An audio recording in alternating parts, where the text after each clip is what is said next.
is there space to criticize Netanyahu without criticizing the other Jews? Is there a space? She's so scared. And I'm wondering if you can speak about that, because I think that's a real, I don't know necessarily that Netanyahu has the backing of many Israelis, because we see a lot of Israelis are maybe not so happy with some of how he operates. And I'm wondering if you could talk about that, because that's a real disconnect that a lot of us have. So there's a few things to unpack here. So first of all, I'm definitely not an expert on Israeli politics.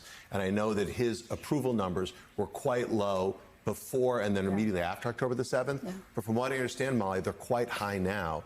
Israelis of both sides of the spectrum, people like Ehud Barak, who's certainly not a fan of Bibi, or Ehud Olmert, not a fan of Bibi, have said very clearly, and even the way he's doing the war in Gaza, said very clearly we needed to deal with Iran, and they're appreciating that. So I'm seeing that the Israeli public is very positive on this latest round, because Iran keeps saying Israel's a cancer, Israel's a tumor, we want to destroy it.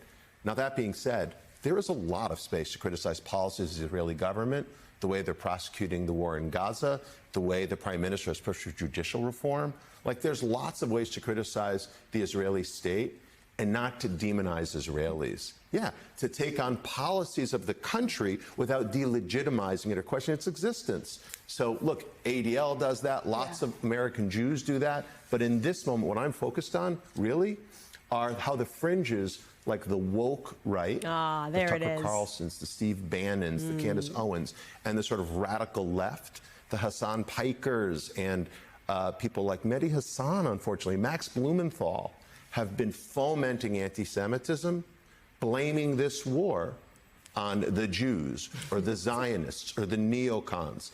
And I think that kind of classic anti-Semitism I find very troubling.